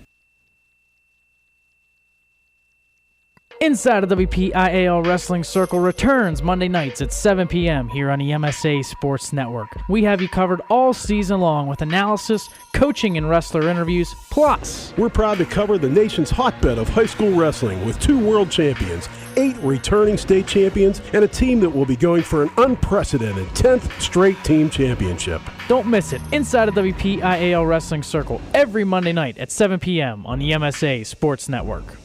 Right now, when you refer a friend to open a new personal or business checking account at First Commonwealth Bank, you can earn a generous cash reward. It doesn't even have to be a friend. Could be a relative. Could be a Bruins fan. Could be that guy over there with the weird hair thing going on. It doesn't matter. Refer anyone to open an account and it will really pay off for you. They'll even get a cash reward themselves, no matter who they root for. First Commonwealth Bank, member FDIC. Learn more at a local branch or visit fcbanking.com. The WPIHL Winter Sports Postseason continues to heat up this week on the MSA Sports Network. We have exclusive coverage of the 2016 WPIHL Class AAA Individual Wrestling Championships, the 2016 PIAA Class AA Wrestling Southwest Regionals, the 2016 WPIHL Swimming Championships, plus the start of the PIAA Basketball Playoffs and the PIHL Penguin Cup High School Hockey Playoffs. The only place to tune to hear the champions crowned this week is on the MSA Sports Network. Life is about having the confidence to know you can do anything, right? I get that at Carlo. I graduated with top awards, but beyond the classroom, Carlo helped me learn a lot about myself. Carlo brings out the best in you. I know I'm going to be a fantastic nurse. I know whatever I come across, I'll be prepared. I can't think of a better place to start the rest of my life, because at Carlo, I know I matter. I matter. I matter. Enroll at Carlo University. Visit carlo.edu. Getting set for the start of the third period from the Baierl Ice Complex in Warrendale. It is PIHL High School Hockey Penguin Cup playoff coverage on the MSA Sports Network. Glad you're aboard, either the audio or the video stream with Josh Rowntree and Bob Orkwis. 4-1.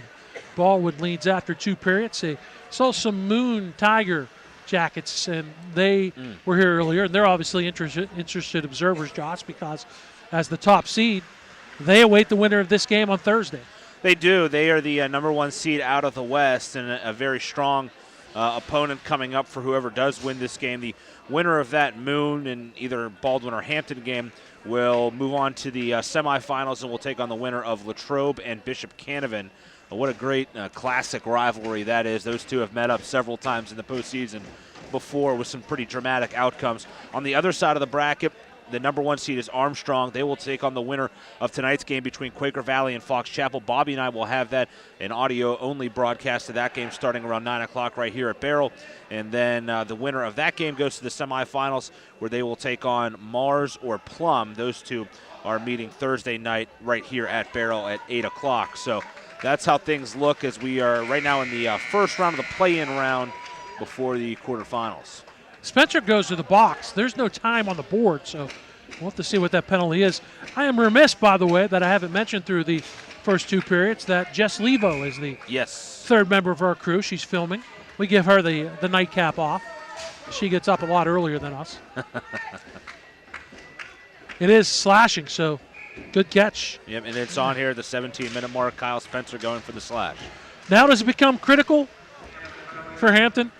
At least the kill. Yeah, you got to kill, and who knows, maybe you get a shorty out of it or something, but you need a momentum swinger here. Maybe a good penalty kill, but ultimately if you're able to get a shorthanded goal, I mean, that could really turn the tide. The Talbots dump at the length of the ice. Baldwin moves right to left if you're listening on your computer keyboard. Opposite for Hampton. The black jerseys, the purple trim for Baldwin. The white with the black pants for Hampton. The white jerseys, the blue and gold trim. They're into their own zone. Hampton trying to clear it, but tied up. Milan is in there forechecking, and pinching down on the right point is Nick Antonio. He keeps it alive. And now the center point. Milan leaves it there. Here's D. Might as well give it to him. Everything he has touched seems to have gone in the net. He has the hat trick in this contest. Dumped in. Milan does a good job to body Serlingione off the puck, and then he slides it. It all comes to the left point to D. D puts it to Milan, turning.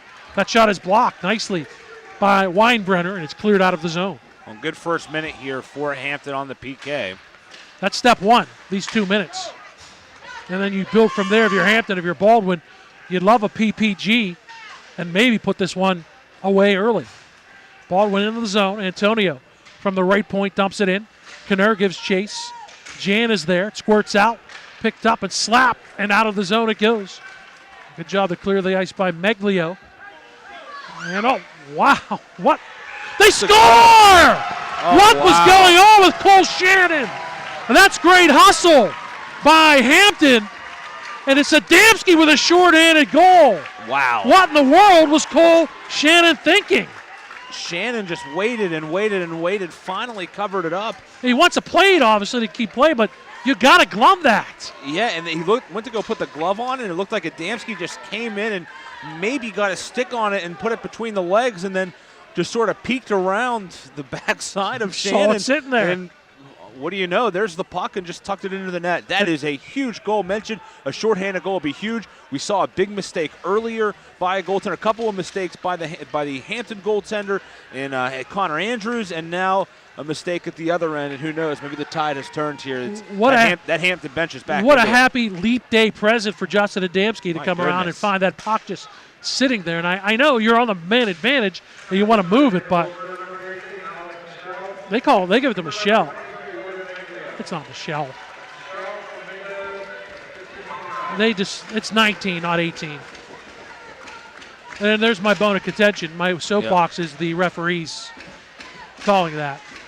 We're going to give it to Adamski. And I thought Rush deflected the third goal from Kenny D, but it was definitely Adamski. So there's the chance they need. They've killed the penalty, and now they've cut it within 2. And we still have 14:35 to go. Let's see if the Talbots can get life from that. Let's see if Baldwin can regroup. So we've had 2 very innocuous goals scored in this game by both teams. The last 2 goals, the dump by D, and now the dump which turned into the Adamski shorthanded goal. So at the end of things, they basically offset, and now it's a 2-goal game again. Baldwin dumps it in. Tyler Rush on the backhand. Goes to the net. I mentioned I thought they had, I said a shorthanded goal would be huge, and it turned out that it was, and pretty big mistake there made by the goaltender and Cole Shannon. But I thought they had to get with that 3-goal deficit in the first 7, 8, 9 minutes, 2 goals, and they got one early on. So let's see now if they can maybe get another one here, maybe around the 10-minute, 8-minute mark, and then you're looking at a 1-goal game, and all of a sudden you're right back into it. I always go by thirds. Yeah. So split it 3. If you need 3 goals, first third, second third, and then you give yourself the final third to tie it up. Right. At any level.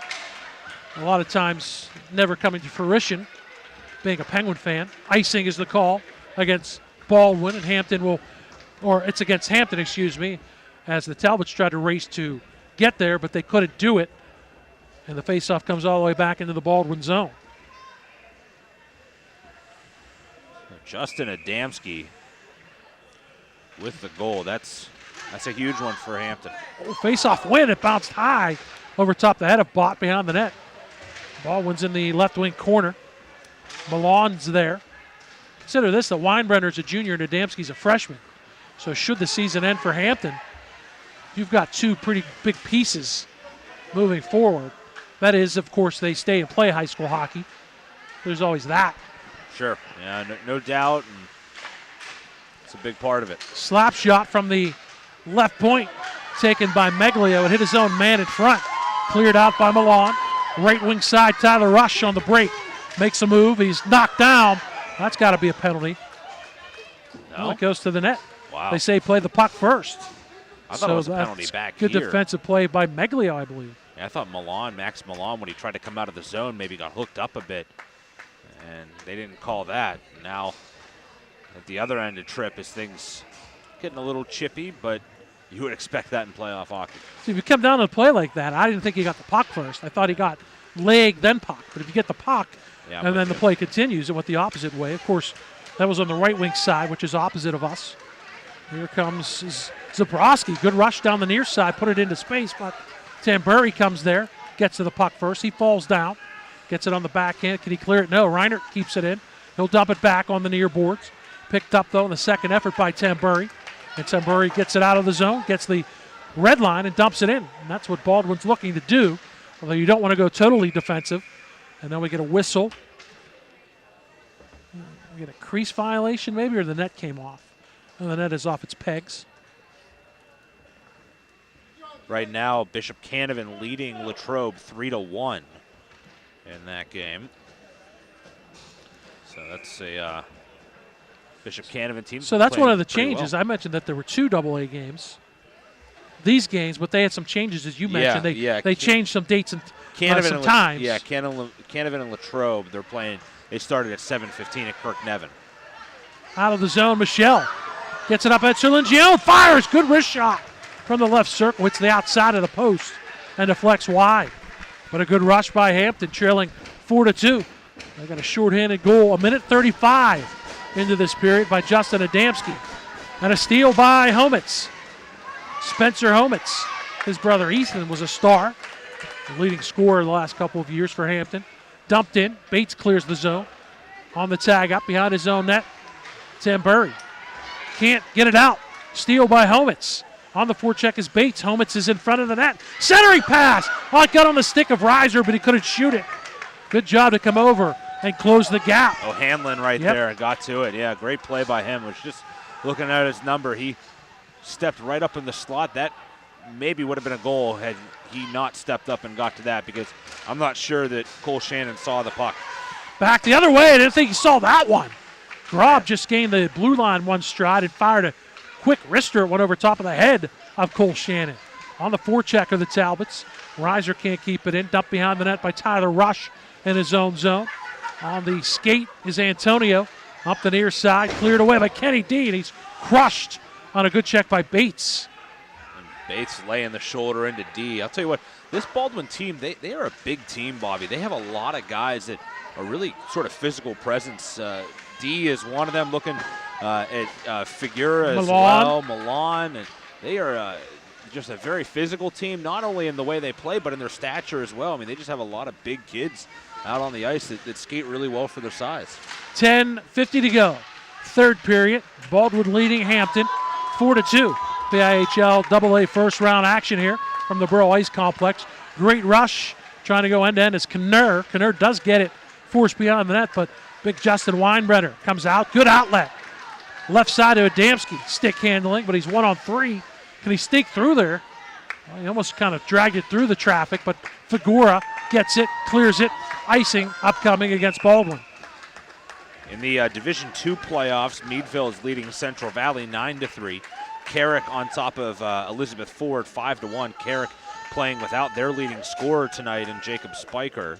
So good start for both of those Class B teams against Class C in this postseason. And good to see Meadville back after missing for a while. They were such a perennial power under Jamie Plunkett.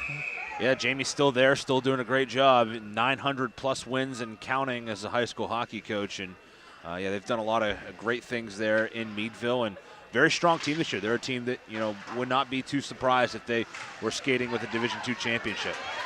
Baldwin clears it out. Kinner back 1-on-1 against Meglio. Cuts inside. Good shot as he dragged it from left to right and then fired back right to left and hit the outside of the net. That's a goal scorer's move right there by Paul Kinner. Hampton is offside. White was coming down the right side, busting his hump. Weinbrenner on the left side, and White was just a stride ahead down the near wing. Yeah, Weinbrenner frustrated as he slams the puck into the end boards. And, it's really strong play by Kinner. You mentioned sort of just sliding into the slot and going back against the grain to shoot that puck. Kenny Dean his own zone to Kinner. Kinner comes down the left side. Hampton picking up the pace, and Baldwin making sure they have men back. Shot from just inside the blue line in the middle of the ice by Milan was stopped by Cameron Bott and played in Hampton in their own zone. So Baldwin has not totally gone defensive, but they making sure they have two men back. But here's a 3-on-2. Homet's down the left side. Good skating by Tambur to deny, but centering pass. They try to get it in front to Adamski. And it was centered by Sir Lingione. He couldn't get there. Now it's off the skate of Easler, deflected back to center ice. Nurse passes off the mark. Too far for his teammate Luke Kirk, and icing is called against Baldwin, but 9:14 to go in this third period. Still remains Baldwin 4 and Hampton 2. Right now, you're looking at 9:14 left. Now, in the next probably 3 or 4 minutes, is the time where Hampton really needs another goal to cut this to 1. They got kind of a fluky one shorthanded moments ago, but another one is needed for the Talbots, who have played much better here in this third period. Ooh, the face-off. Good chance there for Josh Jan. Did Shannon get a piece of that?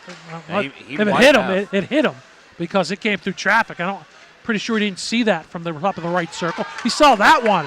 Got his pad on it. Was down low shot by Reiser as he was on the right goal line. Skating it out to center ice, Antonio to Carlino.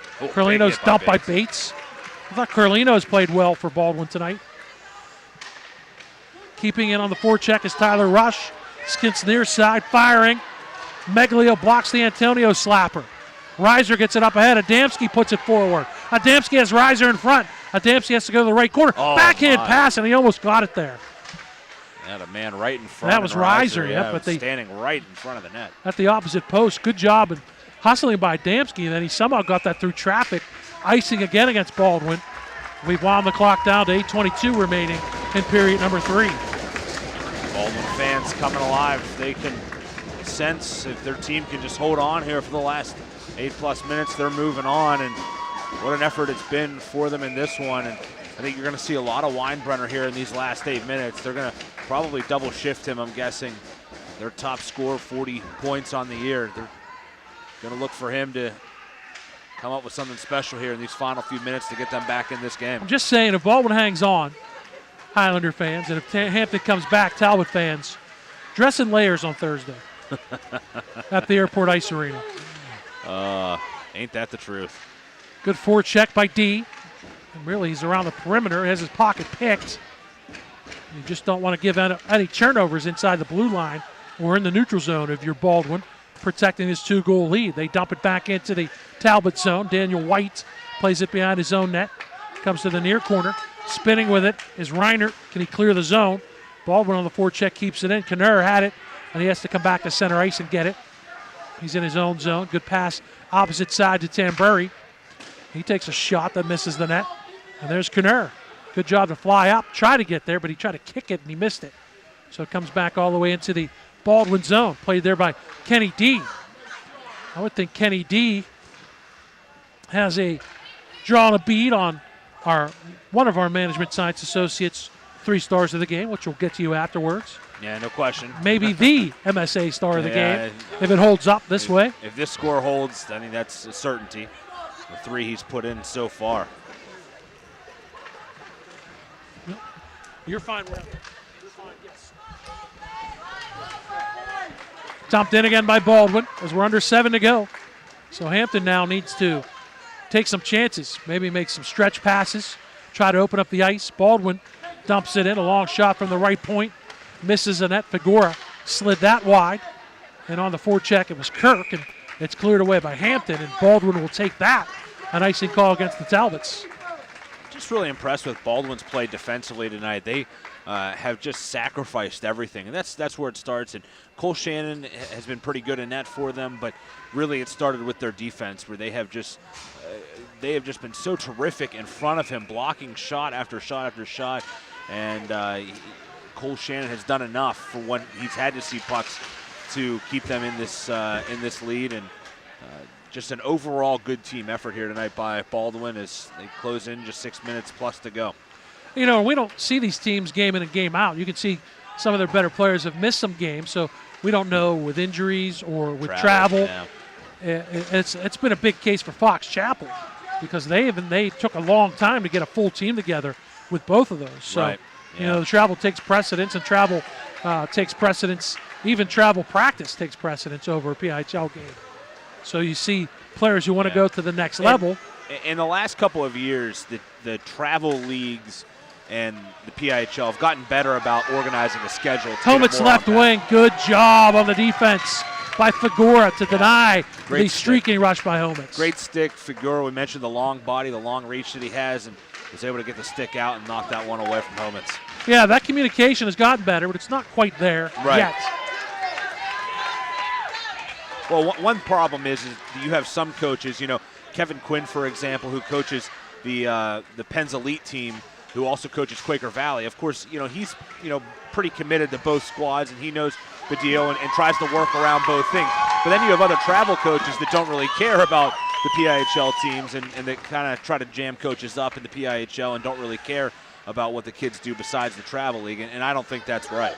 Wrist shot by Rush on the right side, and then he was knocked down, but Baldwin keeps the puck into the Hampton zone, and we've wound the clock down under 5 minutes. Baldwin protecting a 4-2 lead outside of the misplay by Shannon, which led to the shorthanded goal. Baldwin has done a really nice job. They've only allowed 3 Hampton shots, Josh. Then they have 2 of their own. Right, and you just wonder how many they've blocked. I mean, that's been the biggest thing. I mean, how many pucks have they've just stepped in front of and denied opportunities. If they don't sacrifice the way that they have tonight, Hampton's probably going to at least have this game tied, if not be in the lead. In front, bouncing, deflected, the whistle blows. Rush put it in. It was up into the chest protector of Cameron Brodden. He never secured it, but the ref was behind and off to the side. He lost sight of it, blew the whistle. Yeah, it is no goal. And I'm sure one of the trailing officials is probably going to say, that puck, maybe not say to him, but say that puck wasn't covered up because it was never covered. That puck was popping up. It was actually right in front of his face mask. He tried to glove it a couple of times, and it finally came down, and the official blew the whistle, and that'll keep it 4-2. But what a big call that is right there. Yeah, depending on how this one finishes out, would have been 5-2 Baldwin. Hampton wins the faceoff. They clear the zone. They come down the left side. Adamski, the freshman who has the shorthanded goal in this period, has support behind the net with White and Weinbrenner. So this number 1 unit is out there. Weinbrenner behind the net, tapping his stick in front was White. He gets it on the goal line, back behind Odamski, back near side to White, right circle. Cross ice pass, shot is off the mark. As streaking in from his defense was Spencer. And he was marked over there by Kirk, but I don't think Kirk blocked that. Spencer again in front. That hit a skate. I think it might have hit Weinbrenner's skate. Here comes Carlino back 1-on-2. Winds his way, gains the blue line and dumps it in. 3:40 to go in the third. 4-2 lead for Baldwin. Here comes Weinbrenner through the neutral zone. In the middle of the ice. Wristed in. Good strong wrister, but it missed the net. White, first man on the puck for Hampton. It's the side of the cage. Weinbrenner centers! Adamski was denied. Shannon got a stick on that. Cole Shannon, the save of the game right there. Maybe the play of the game right there. That's huge. Got over to deny it. Just a reaction, I think. He just threw that stick out, Josh, as it was a good feed from White to Adamski coming down the middle of the ice. But Cole Shannon with a stick save keeps it 4-2. Look at Knurr coming back. Knurr comes back with a big pat on the head, pat on the pads from Nick Antonio. Again, Cole Shannon has been good in this game. He had the one bad goal that he gave up shorthanded, but that is huge, that save right there. That's a fantastic stop. Face-off won by Hampton. Serlingione with a high stick. It wasn't called. It's not called. And Hampton keeps it in, comes in front, picked up by Knurr to the near boards, and he flips it right into the crowd, right in front of us. I think he tried to hit it. I think he tried to hit his family with that, maybe. Either he wanted to give him a souvenir or he remembered something from his youth. And if we're in the NHL, that's a penalty. I have a great story about that. I was actually here, and there's no protective netting, which we just saw, that kind of protects the crowd. And I was here for a game a few years ago, and my broadcast partner that night, we were standing up on the top row.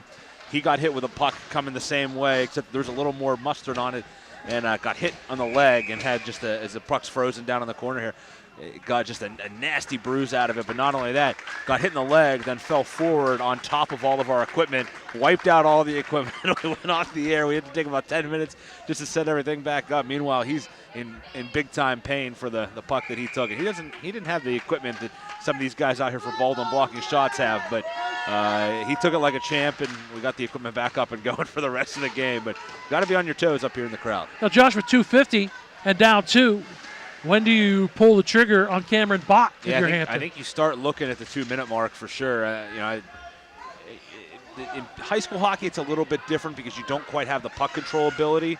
So you're starting to think about it now, though, at 2.5 minutes. Zabrowski to Michelle. He flips it through. Here's another reason why Michelle was erroneously credited with that short-handed goal. He's a right-handed shot. Knurr steals, but he can't get in. He's in the corner, and he's killing time by doing it, keeping the puck down low behind the Hampton net. There's a big scrum, but Serlingione, good job to come in and take it and fly away with it. It's a 3-on-3. Serlingione down the left side. And Zabrowski has to go off. The centering pass. Bates was there. It's knocked away and cleared by Baldwin. Yeah, how about that? Max Milan going down and blocking it. The senior, the captain.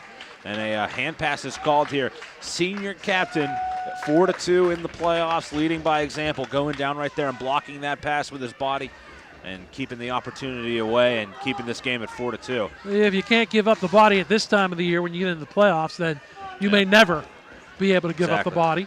I think Matt Rinaldo right now is probably communicating with his goalie, and kind of surprised they haven't taken a timeout here to discuss that, because now would be the perfect time to take a timeout with this faceoff coming in their own zone. They want it, but they can't clear. Antonio, instead of firing to the net, just dumps it down low where O'Hanlon gets it. Baldwin is doing a good job to keep it there to kill time. Weinbrenner tried to turn it, came out in front, and the net was definitely knocked off the moorings as Weinbrenner at 6'6" collided with a fighting Highlander. It was Carlino, and then the net was askew.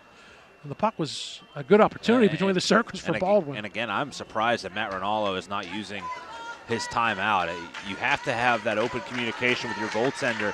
That's the easiest way to do it. You have to come up with your team some form of attack. You're 1:46 to go. They haven't pulled the goalie, and they need to figure out a way to do so. And Matt Rinaldo seems content to keep now, his if you're Hampton, you need to win and rush. And with that rush, you have to have Bott following along, trailing by 2. It'd be a little different if it was a 1-goal game, but it's a 4-2 lead for Baldwin. Baldwin wins the faceoff. They've done a good job of killing time, just meticulously doing the little things. That shot is pinballed in front, knocked away. Looking up ahead of Adamski, tries to find White. White lost the stick on that stretch pass, and this is a break for Hampton. It's a hand pass against Baldwin, so there comes Bott. The faceoff will not be all the way into the Baldwin zone, but about 10 feet in on the left wing side, maybe about 12. Yeah, and obviously if you're Baldwin here, a couple options. I think one is to win the faceoff forward. Push it win forward. Win it forward, get it right out of your zone, and then force the play back on them in the neutral zone. That's what they try here with Milan. Hampton wins. Weinbrenner did a good job of tying Milan up. 6-on-5 with an empty to our left.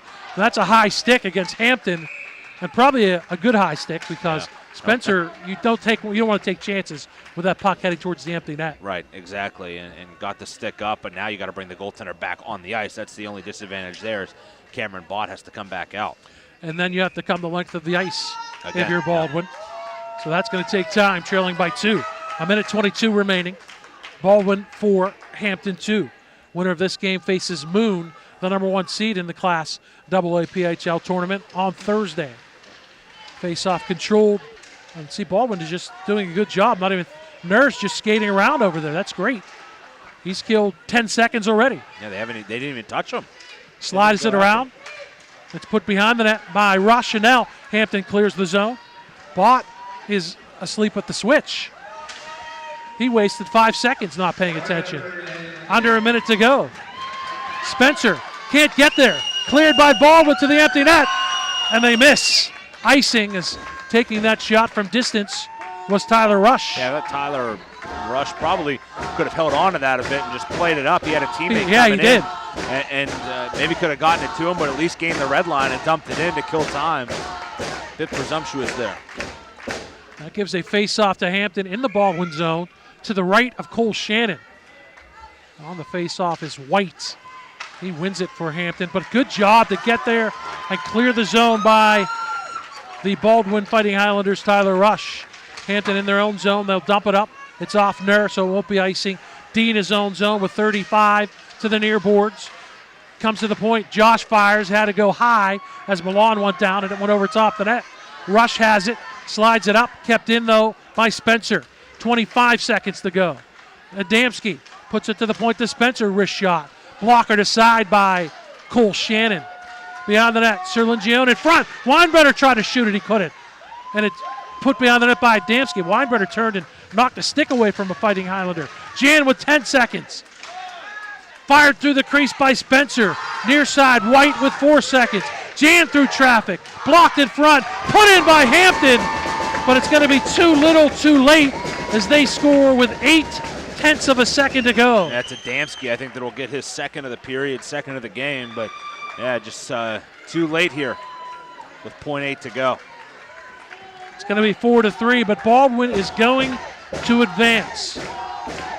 16:59, the time of the Hampton goal. So they put pressure on, and they do get a goal. So they scored early, and they scored late, but nothing in between, and it remains a 4-3 game. Now they put time on the clock, Josh. They put it back up to a minute and a half. 1.5 seconds, a minute and a half. That would definitely be a home rink advantage. 1.5 seconds. I think Matt Rinaldo is going to use his.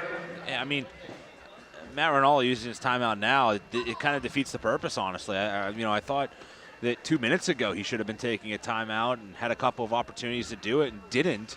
And one thing you saw, too, you mentioned it, that their goaltender and Cameron Bott sort of delayed getting off the ice. And the second time. That's something, if you take a timeout, you hammer that into him. That's you right. got to pay attention. You got to pay attention to us, and he's maybe looking over, and they get another player on just a bit earlier. But that's a big mistake there, and really now 1.5 left. You basically just have to somehow shoot this one off the draw and hope that the goaltender and Cole Shannon makes a catastrophic mistake, because 1.5 is not really any time at all. Well, we did see a Kenny D long clear go in. Yeah, but I think that took more than a second and a half. Yeah. If I'm Baldwin, I'm stacking up a couple people behind the faceoff. Milan is out there, and really Milan, all he has to do is just try to tie up Weinbrenner at the center dot.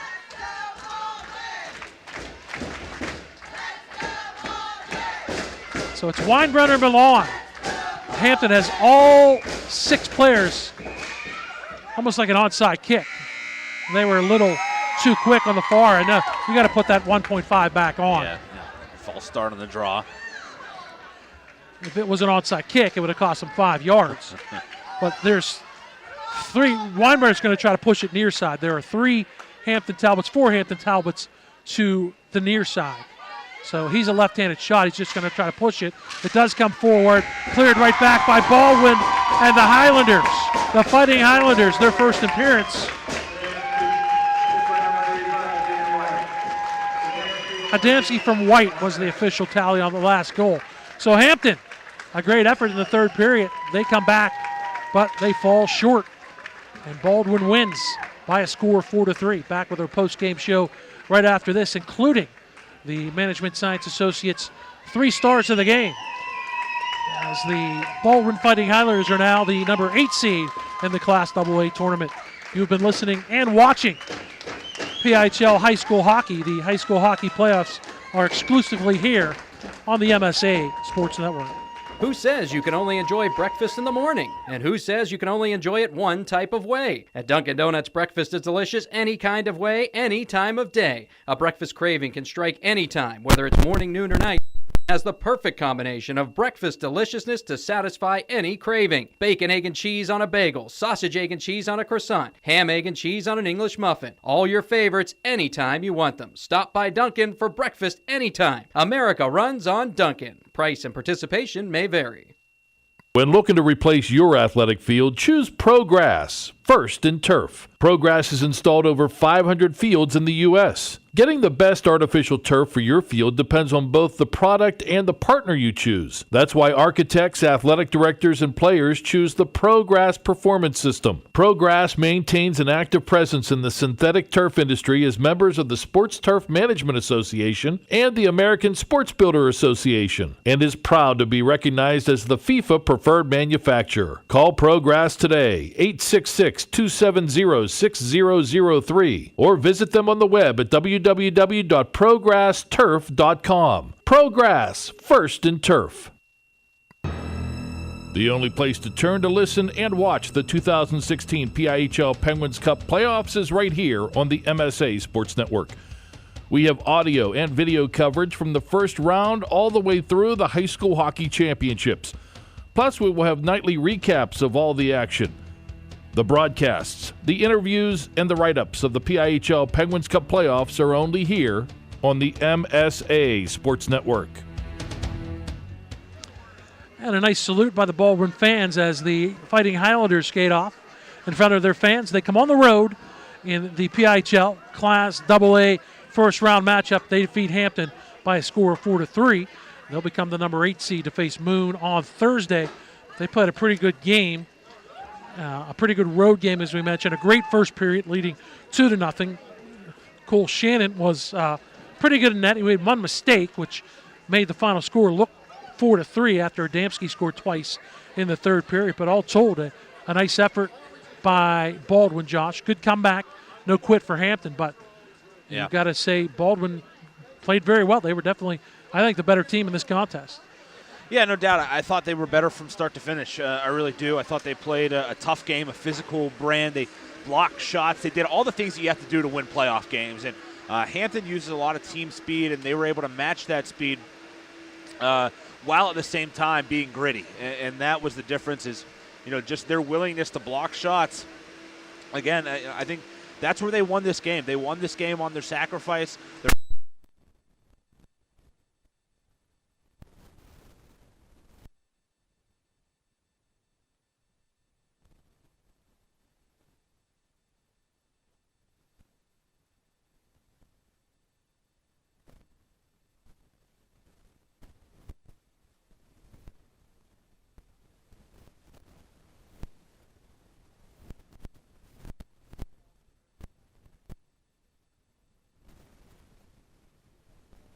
Like that, couple penalties to end the period, one aside, and we went to the end of the first. The 2-0 Baldwin shots were 8-4 in favor of the Highlanders.